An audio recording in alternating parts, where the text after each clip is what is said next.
On Plus TV News Now tonight.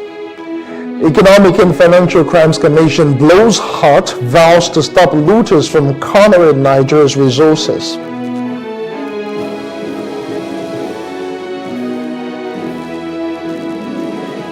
House of Representatives vows to monitor Kaduna military drone attack probe.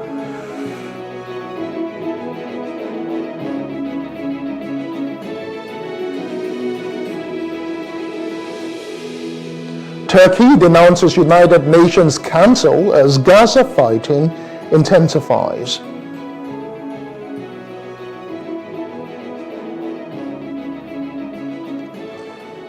Good evening to you. I am Justin Akadonye, and this is the news now on Plus TV Africa. The chairman of the Economic and Financial Crimes Commission, EFCC, Ola Olukoyede, has vowed to tackle looters of public funds, drainers of resources, and other corrupt elements in Nigeria in order to make room for growth and development across the country. According to a statement and photos shared on the agency's official X handle, the chairman stated this in Abuja during a roadwalk held in commemoration of this year's International Anti-Corruption Day with a theme uniting the world against corruption. Olukoyede was quoted as saying that the EFCC, under his watch, would not allow resources meant for economic growth and greater good of Nigerians to be cornered by looters, and that every stolen fund would be recovered to develop social systems in the country.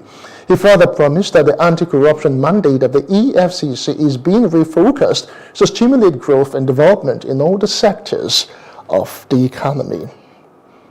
Well, moving on now, the Northern Senators Forum NSF has paid a visit to the victims of a military airstrike in Kaduna State. The delegation of the Northern Senators was led by Abdul Ningi, its chair, and Abdul Aziz Yari, senator representing Zamfara State. Now, the House of Representatives had also pledged to monitor the investigation into the military drone attack that resulted in the deaths of over 80 Nigerians in Kaduna State. The House Committee on Defense, the chairman that is, Honorable Babajimi Benson, expressed regret and condolences for the incident. He urged the Nigerian Army and other security agencies to prioritize civilian safety, exercise caution, and implement measures to prevent similar incidents in the future. Benson expressed the deep sadness and thoughts of affected families. The National Security Advisor, Nuhu Ribadu, has condemned the bombing of Tundunbiri village, killing over 126 people, and called for a probe into the incident. Now, it had sparked reactions, with Nigerians condemning the army and calling for a probe. Ribadu made a statement in the company of senators who visited the village. The incident occurred during Maulud celebrations. We are here to physically see, also talk directly to the people, to the victims, the families, and make an assessment for the federal government. It's a tragedy, it's a misfortune, but it has happened. What matters is how do we move forward? What are we going to learn from here? What exactly we need to do? Hopefully it will not happen again. And also to restore a little bit of normalcy in the lives of those who are victims. We are here with the governor and also the leadership of the National Assembly responsible for national security. We have done the assessment, we have spoken to them, we have had a very good interaction, and we are going back to Abuja. That certainly will be what will help us to move forward with decisions that will certainly make a difference going forward. Meantime, coordinator of the Civil Military Cooperation has cautioned against politicizing, regionalizing, or religionizing the Kaduna bombing that left several people dead.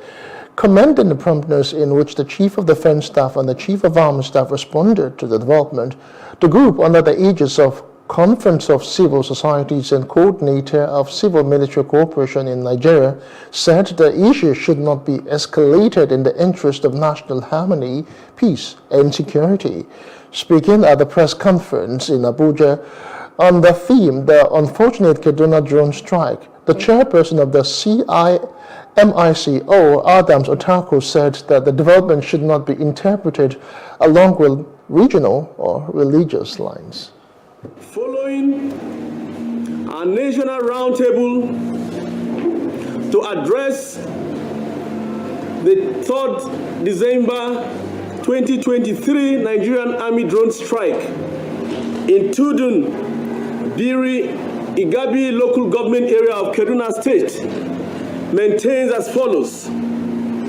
Such an incident that led to the loss of innocent lives and several others wounded in a community with a mix of Muslims and Christians, as noted by the district head of the community, Architect Aminu Idris, can best be described as unfortunate and a loss, not just to the immediate community or Kaduna State, or even one single faith, but a loss to the country at large. And hence, we commiserate with the immediate community, the Kaduna State government, and the entire nation, and urge for restraint on the path of groups and individuals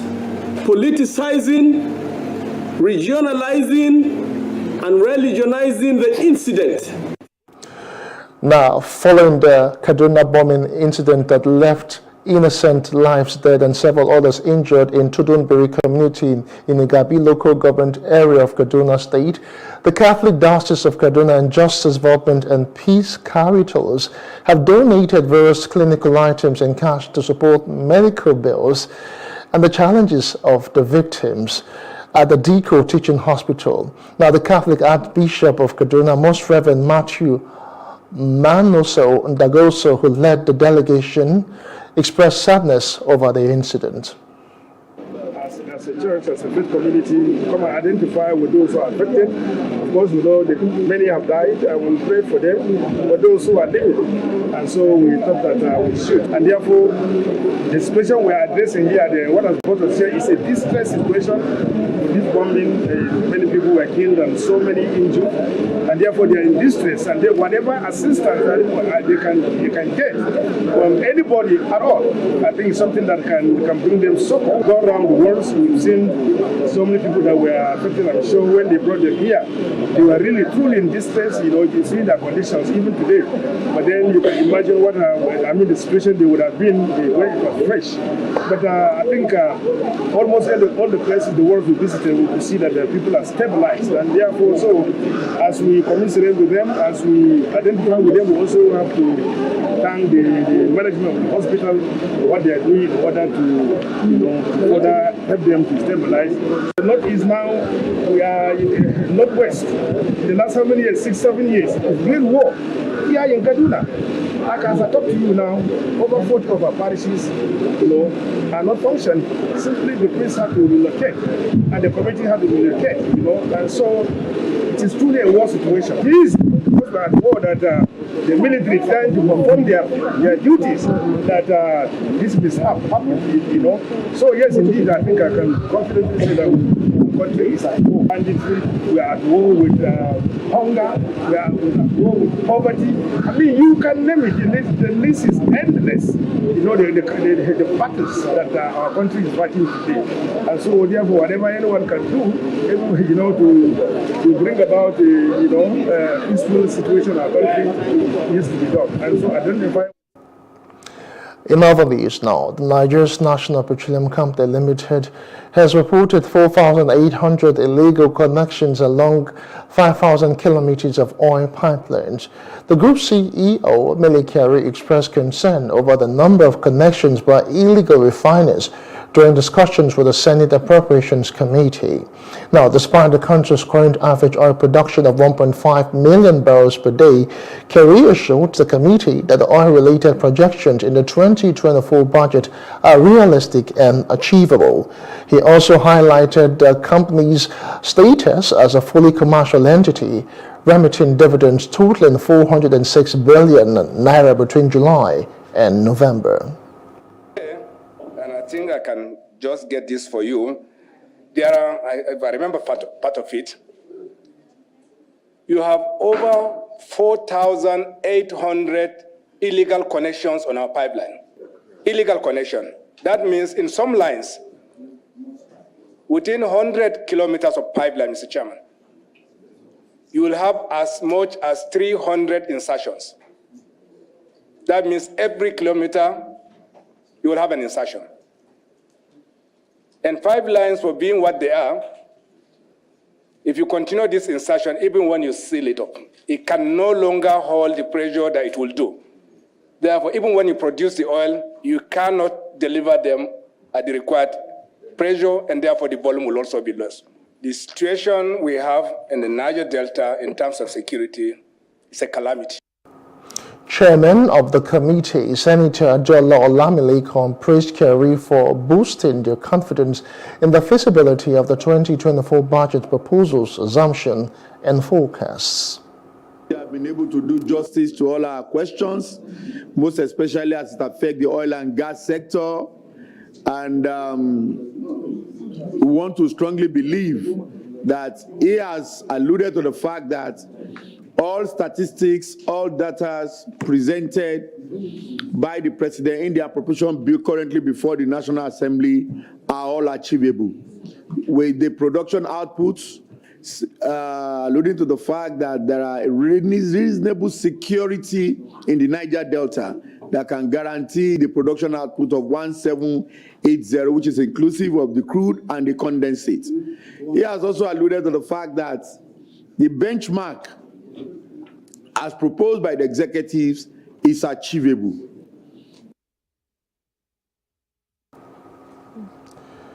Now, the Court of Appeal sitting in Abuja has awarded 50 million naira in damages against Governor Seyi Makinde and 6 others for failing to pay the sum or standing balance of 3.4 billion naira from the 4.9 billion naira debt arising from a May 7, 2021 Supreme Court judgment. The court condemned Makinde's conduct as disrespectful of the nation's judicial system. Now, the court affirmed the April 27 decision of the High Court of the Federal Capital Territory ordering the state governor to pay the outstanding balance. Well, staying with the judiciary, the Federal High Court, Abuja, has ordered the governor of Edo State to appear to show cause for delayed and refused swearing in of 8 judges designate of the State High Court. The matter was initiated as a public interest litigation by Adazi Andrew Mwanta against the governor, the Attorney General, and the National Judicial Council. The court was presided over by Honorable Justice O.A. Iguatu and adjourned the matter to January the 22nd next year. The governor and other defendants have 3 days to comply with the order. The candidate of the People's Democratic Party in the November 11 governorship election in Kogi State, Senator Dino Melaye, has asked his supporters not to be disillusioned or lose hope, vowing that the struggle is not over. Addressing PDP chieftains and members of his campaign team and supporters at a thank you dinner in Abuja, Melaye posited that if there was a proper election in Kogi, the outcome would have been different. He also blamed other governorship candidates from Kogi West for refusing to step down. He added that if they had listened to the Council of the Elders and did the needful, the people of Kogi East would have supported his candidacy.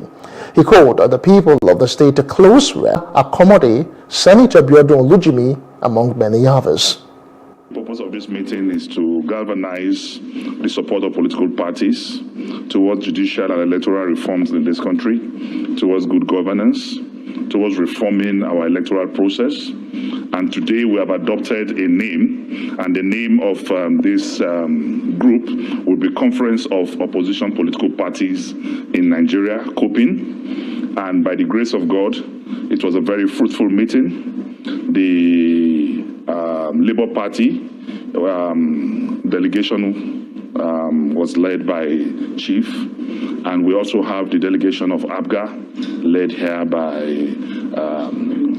yes, and we have the apology of few political parties, but we've all agreed that as opposition political parties in this country, we are going to work together to end the pain and end the shame, democratic shame in this country. We want to make sure that we visibly meet to discuss issues of electoral reform, issues of judicial reform, issues of INEC, issues of rigging, and how we can partner together as opposition political parties in this country to work together to end the democratic shame and the democratic pain in this country, especially from the last elections we've seen in Kogi and Imo.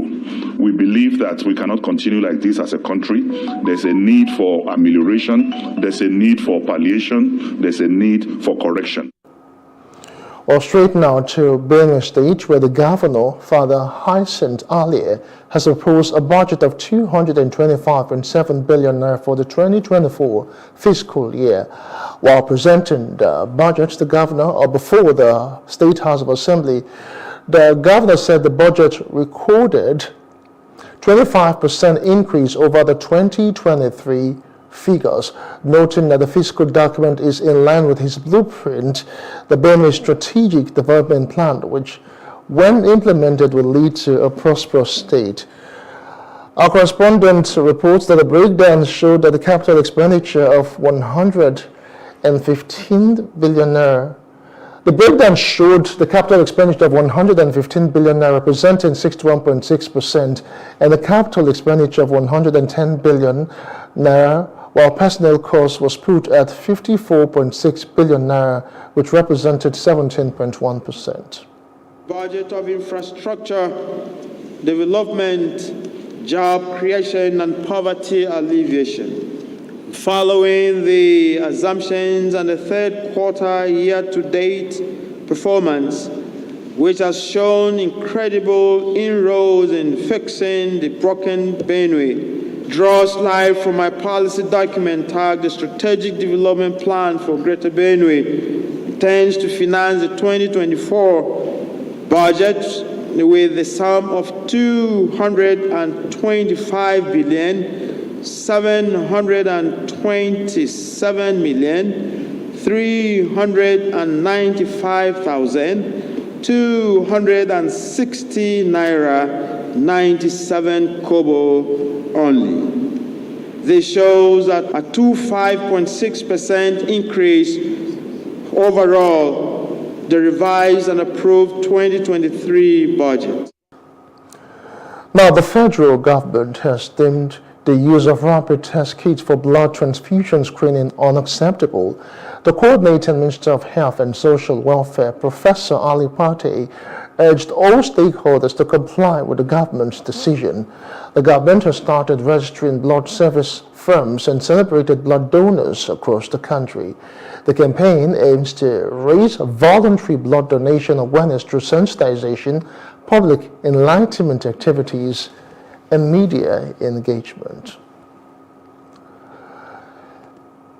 Civil society and non-governmental organizations have organized an awareness walk in Maraban Rido Chikun in Kaduna State to raise awareness about women's equality and right access to justice. The campaign was aimed at raising awareness about the increasing prevalence of gender violence in the northwestern region, particularly among vulnerable communities. The campaign emphasized the need to bridge societal norms and promote equal access to justice. One of the issues or the gaps we have in gender-based violence generally is also access to justice. As we know, we have norms, societal norms, that promotes or exacerbates occurrences of gender-based violence.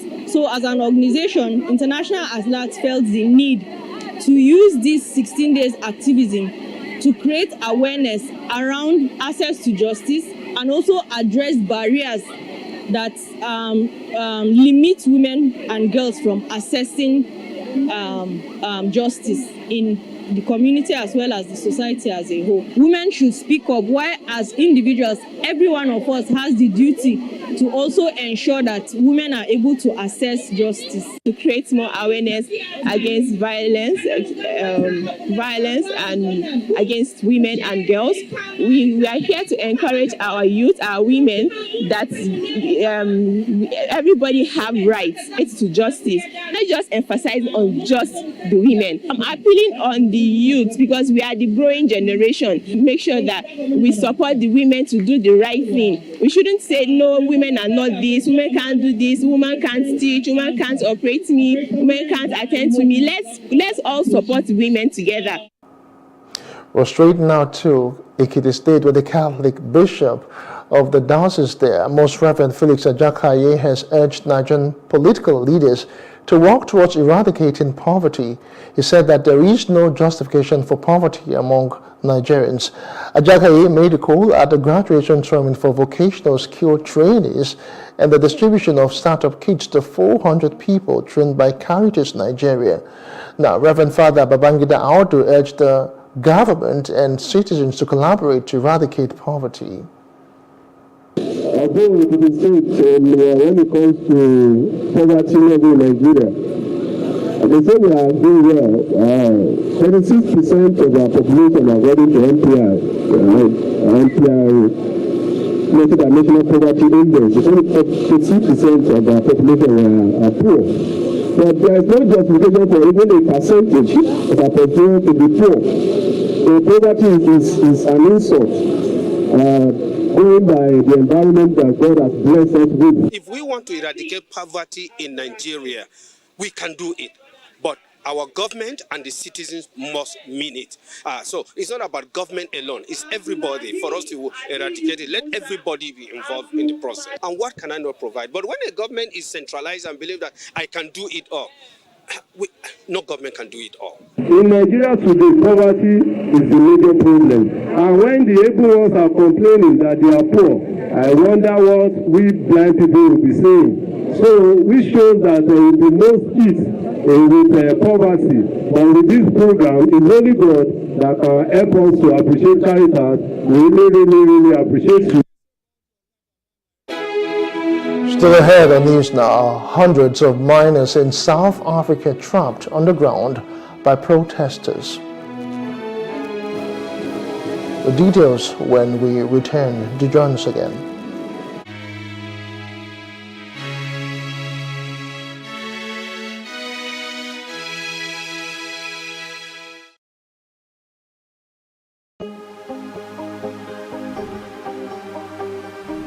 This is it for upcoming artists to blow in Nigeria.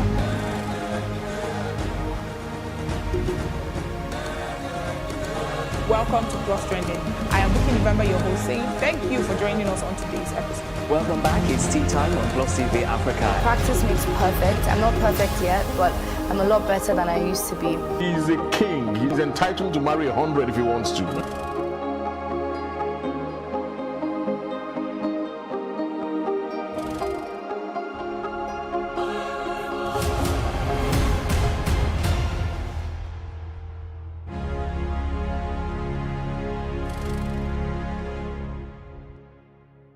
An African girl somewhere is sitting at home, accompanied by dreams that seem so far away. Africa is one of the continents with the highest out-of-school percentage in education, and girls are at an early disadvantage. The sub-Saharan Africa records about 18 million out-of-school girls. This gender gap extends to the tech space with a projection of only a 33% global female workforce representation in tech firms for 2022. Let us help change the stories and numbers. Africa Agility's Project Train a Girl campaign is working to help train African girls in tech. You can donate as little as $2 or 2,000 naira to help a girl in tech get her heels in the door. Visit www.africaagility.rallyup.com/PTAG to donate.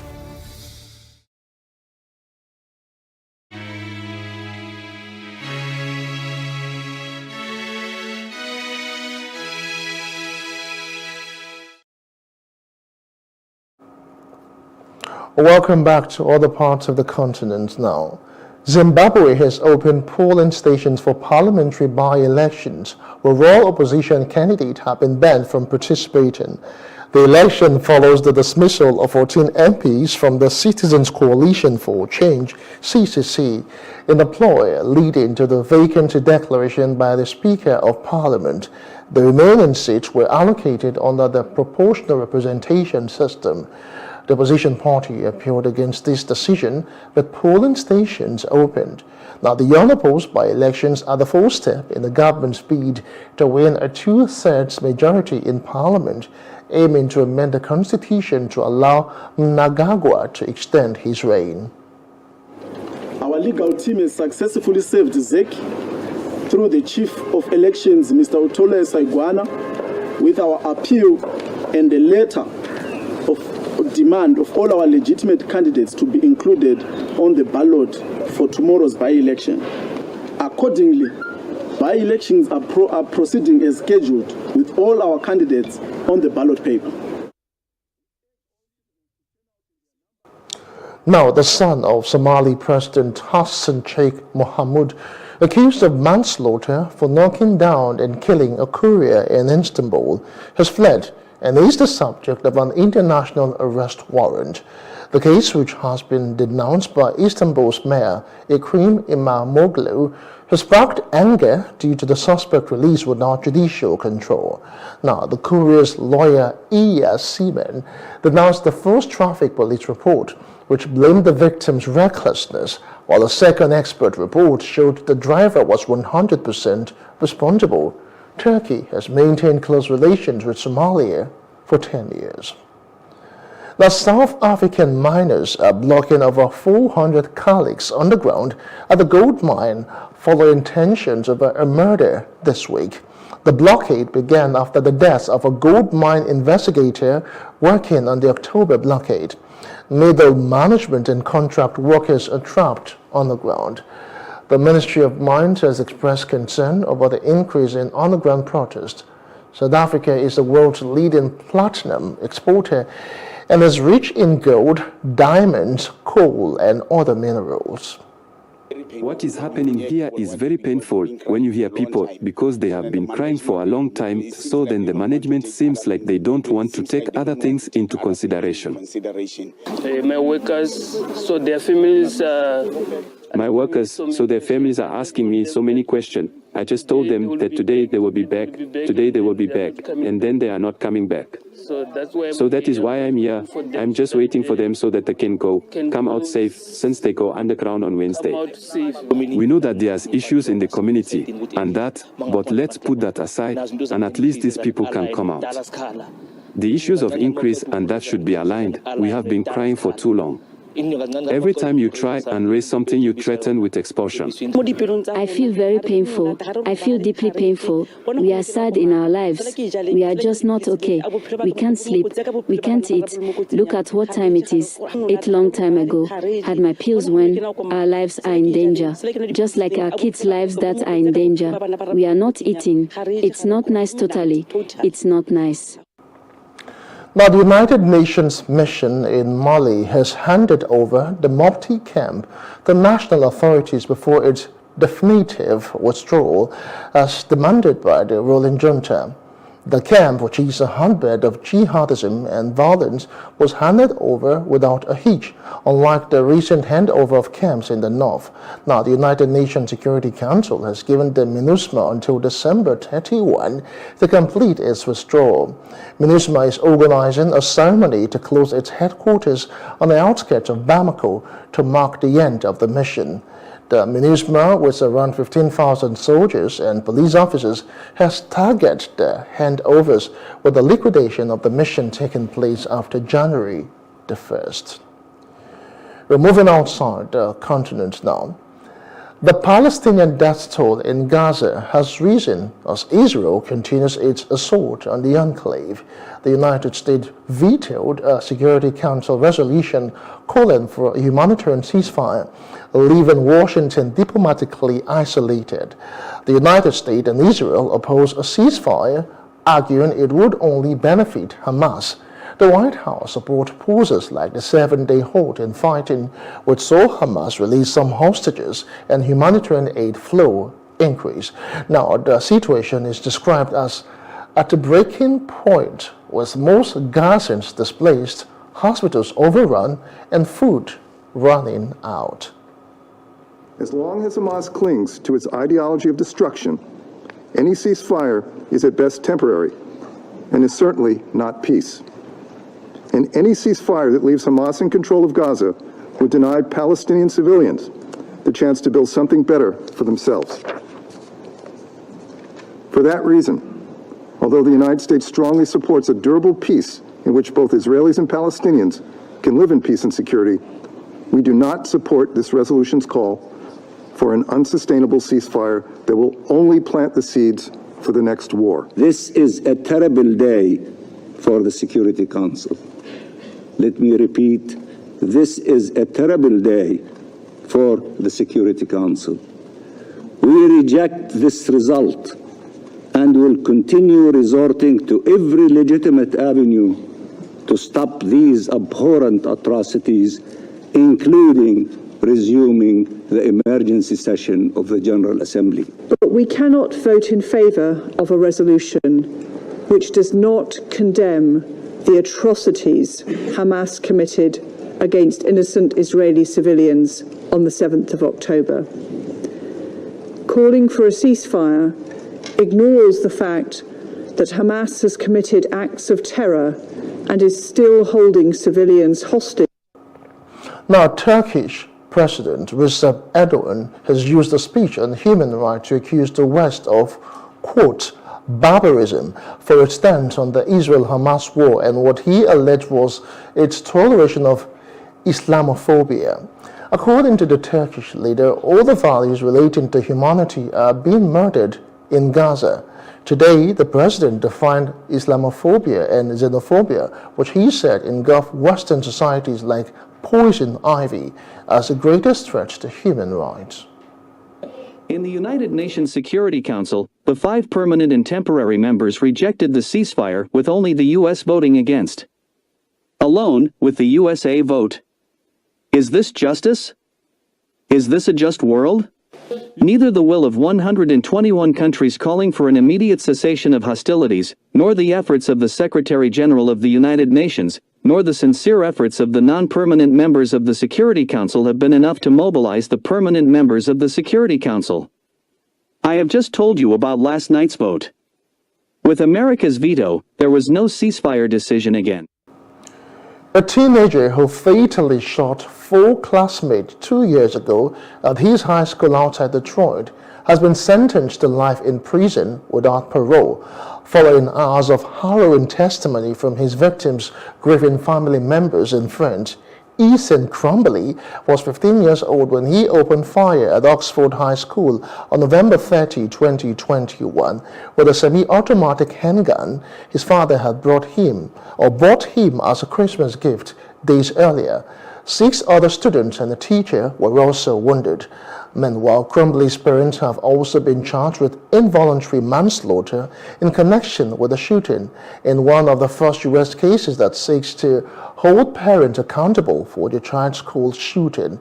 Oakland County Circuit Judge Kwame Rowe rejected defense lawyers' requests for the possibility of parole, calling the massacre a true act of terrorism. To the mother of Samuel Paty's son, who is appalled by the decision that has just been handed down. Even though this is a juvenile court, some of the people on trial today have a major role to play. Without the minor who lied, and maintained her lies over a long period of time, Samuel Paty would not have been killed. It's a decision that doesn't measure up to the tragedy, and it's a decision that, in our view, sends out the wrong signal. A bad signal to Samuel's family, a bad signal to the students, a bad A French court has convicted 6 teenagers in connection with the 2020 beheading of history teacher Samuel Paty, whose murder shocked the country. In the decision, the court found 5 of the 6 defendants aged 14 through 15 at the time of the attack guilty of helping the attacker identify the teacher. The 6th defendant was found guilty of lying about the content of a classroom debate that sparked anger at the teacher, who showed students caricatures of the Prophet Muhammad during a discussion about free expression. Most Muslims avoid depictions of Prophet, considering them to be blasphemous. Paty was killed and decapitated outside of a school in a Paris suburb on October 16, 2020, by an 18-year-old Chechen origin named Abdulkalah Anzarov. In emotional testimony, the teenagers protested that they did not know that Paty would be killed. They faced prison sentences of up to 2.5 years. Now, the United States, South Korea, and Japan have agreed to new efforts to counter North Korea's cyber threat, including cybercrime, cryptocurrency, money laundering, and reckless space and ballistic missile tests. The Allies launched new trilateral initiatives to counter North Korea's cybercrime and money laundering activities. The meeting followed the trilateral summit hosted by President Joe Biden in August, where leaders pledged to deepen security and economic cooperation. Now, North Korea's malicious cyber activities support its banned weapons programs, with cryptocurrency funds stolen by hackers being a key source of funding.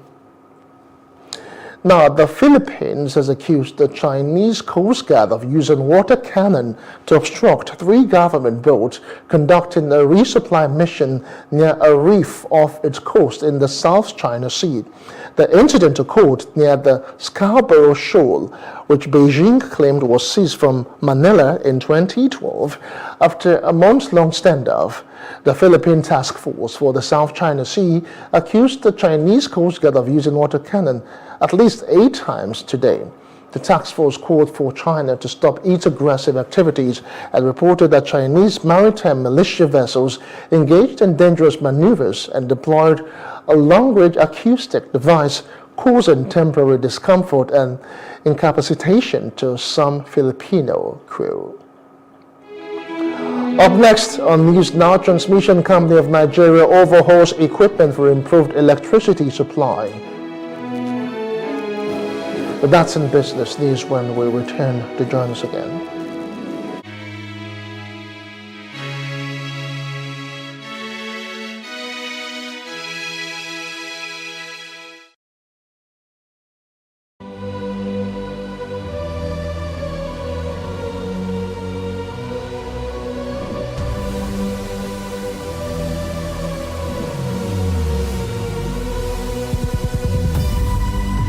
What we do not understand, we will stigmatize.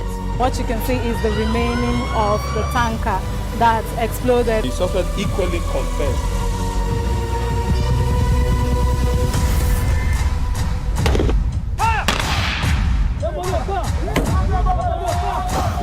Now 500 naira they collect them. If you no talk, they go beat you. Now 2,500 they pay.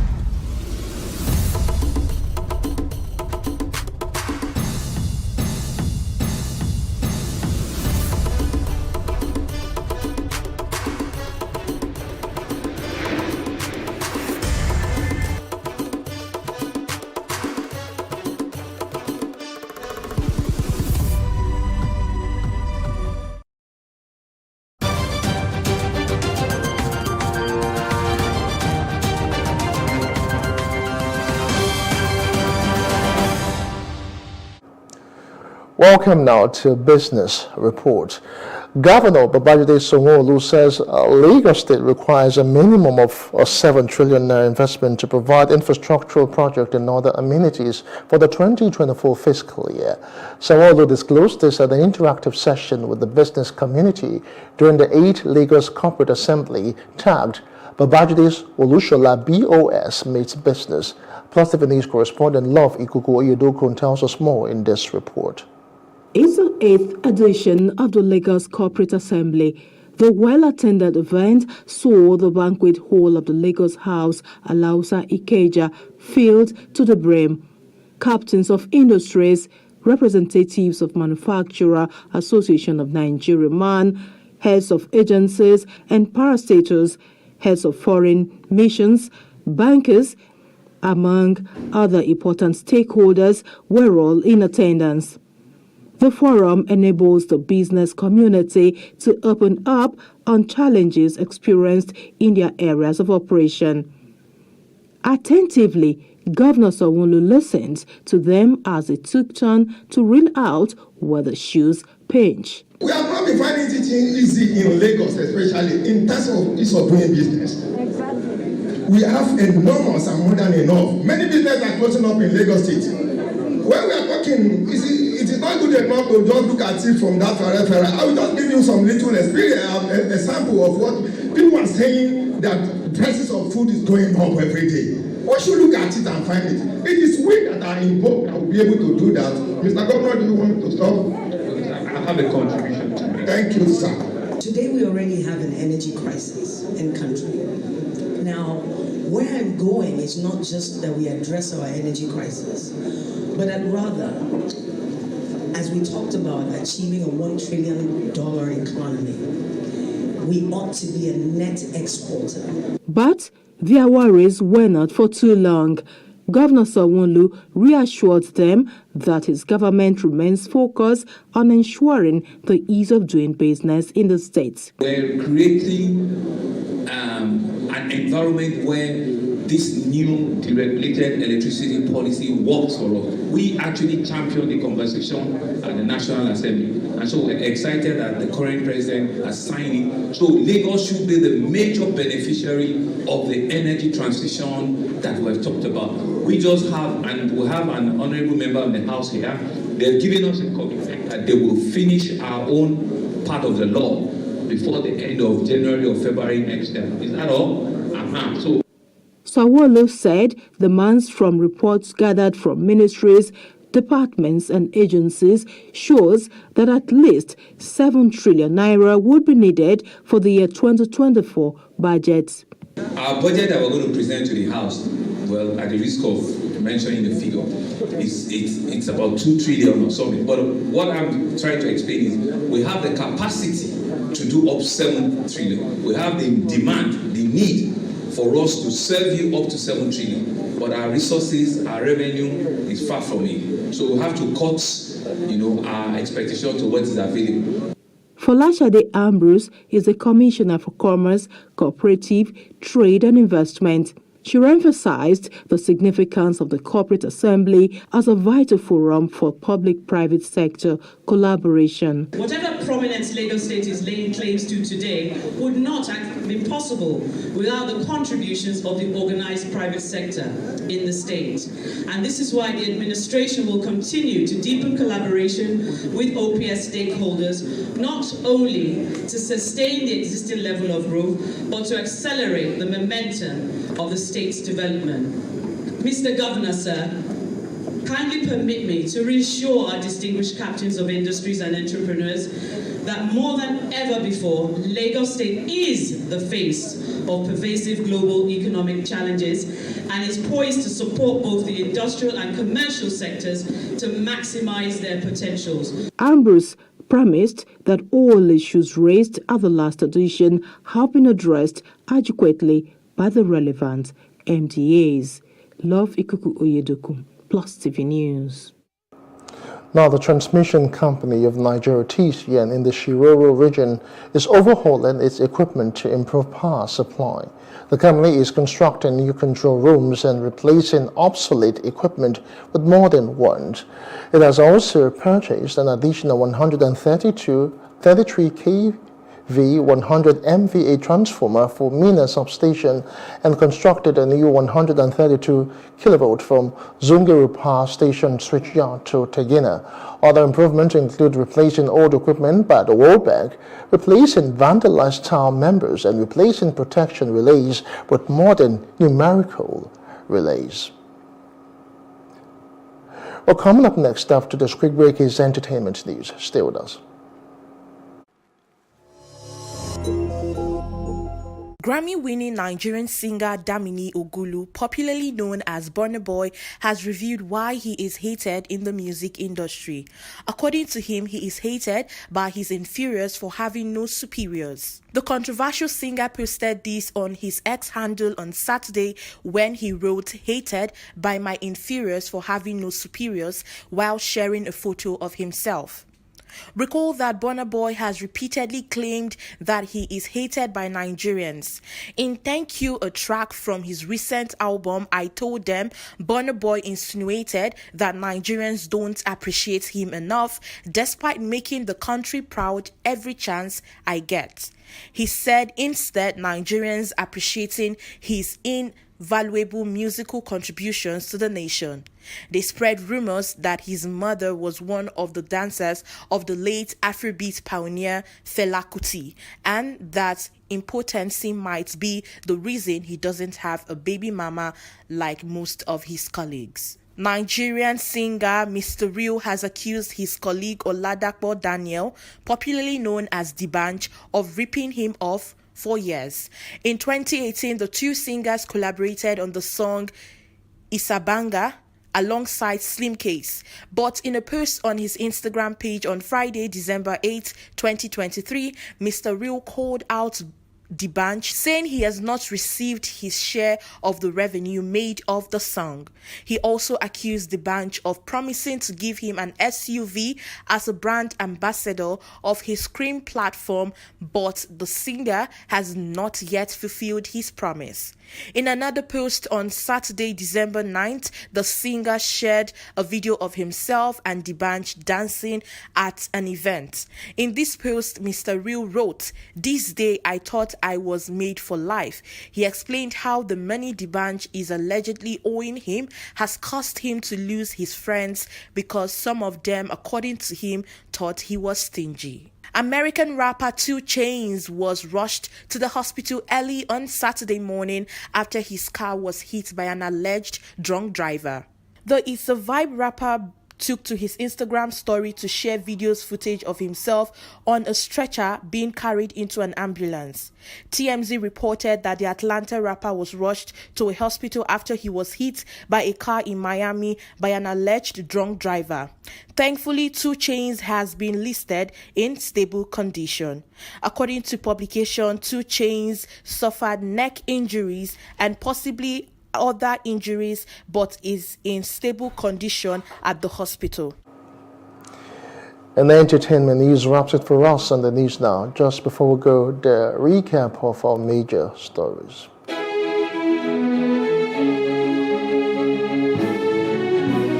We told you that the Economic and Financial Crimes Commission is blowing hot and has vowed to stop looters from cornering Nigeria's resources. The House of Representatives has vowed to monitor Kaduna military drone attack probe.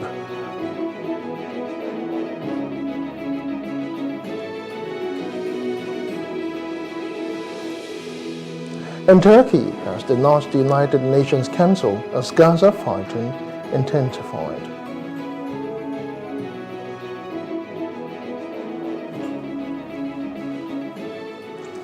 And that's the news now. For more stories, please follow us on Facebook, on X, and Instagram, and do subscribe to our YouTube channel at Plus TV Africa and Plus TV Africa Lifestyle. You can also view us from Limex on Limex.tv and Glow TV apps anywhere in the world. I am Justin Akadonye. Many thanks for watching.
for upcoming artists to blow in Nigeria.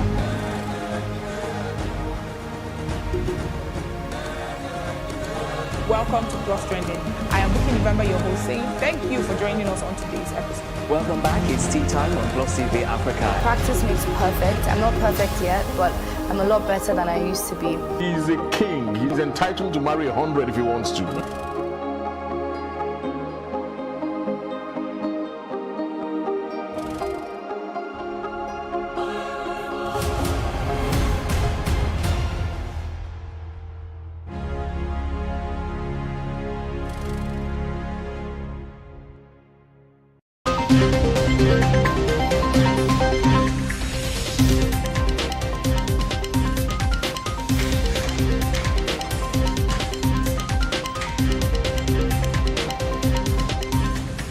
Good morning. The headlines are buzzing this morning. And the global scene has never been more unpredictable. So much to talk about. I am Maureen. And I am Nyamgo. Join us every morning for the breakfast. Right here on Plus TV Africa.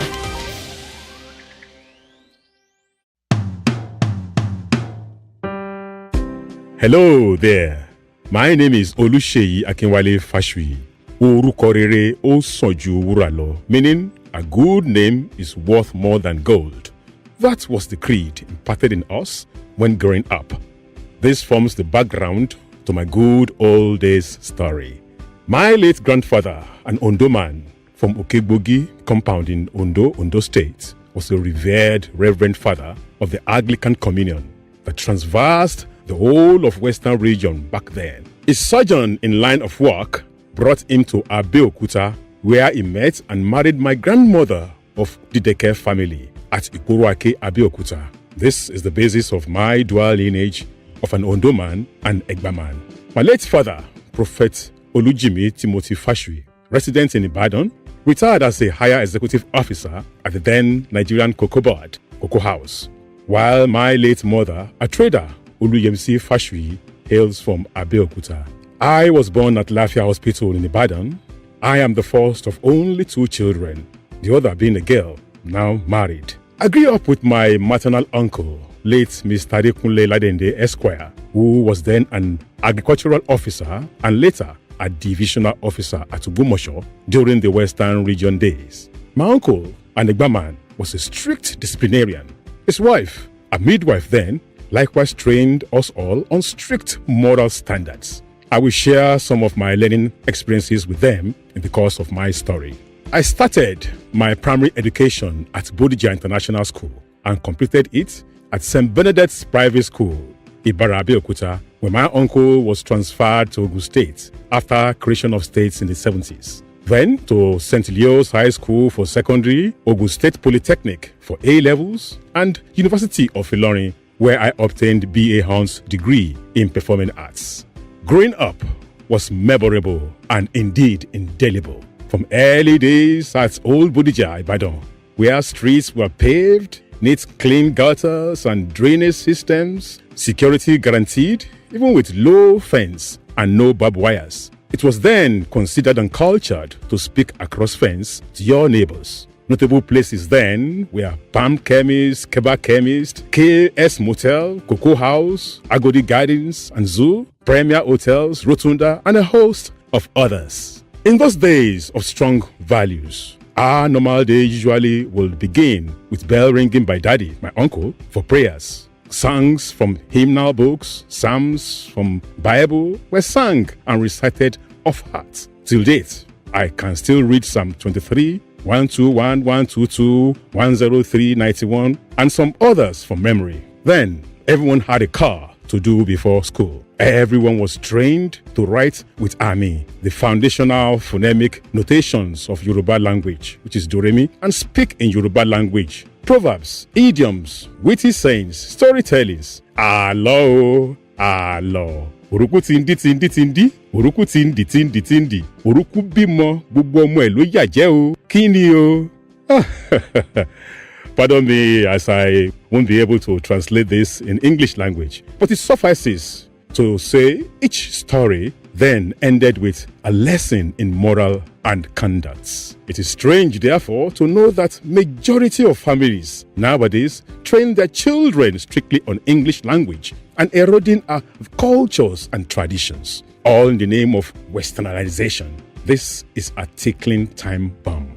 Values inculcated in us were good character, good name, discipline, integrity, truthfulness, cleanliness, hard work, dedication, loyalty, God-fearing, sound education, and responsibility. I remember a day I was running late and dressed up for school without doing my morning course. As I prostrated fully, saying, Udabosa, meaning bye-bye, sir, Daddy asked, have you done your course in Yoruba? I couldn't answer in the affirmative. He then asked that I should go and remove my uniform and perform my duties, and that when I get punished for lateness in school, next time I'll learn to wake up earlier and do my course. This taught me how to be responsible and time conscious. I remember another incident of my goose. My uncle requested for a glass of water. 50-50 calls it. Half hot water and half cold water, making it warm water. As I dashed from his front, I accidentally kicked or brushed his leg while leaving. He called me back and instructed me in Yoruba, Lo mu adawa kowage itakun to fese kolenkan, meaning go and bring a cutlass, machete, and cut the tree roots you kicked then. I turned to leave, only to realize my goof of not apologizing when I kicked his foot in error. I quickly prostrated and said, sorry, sir. That was courtesy lesson 101. I never forgot the incidents and lessons, using an idiom for corrections. Wow. I remember the good old telephone always under lock and key. I won't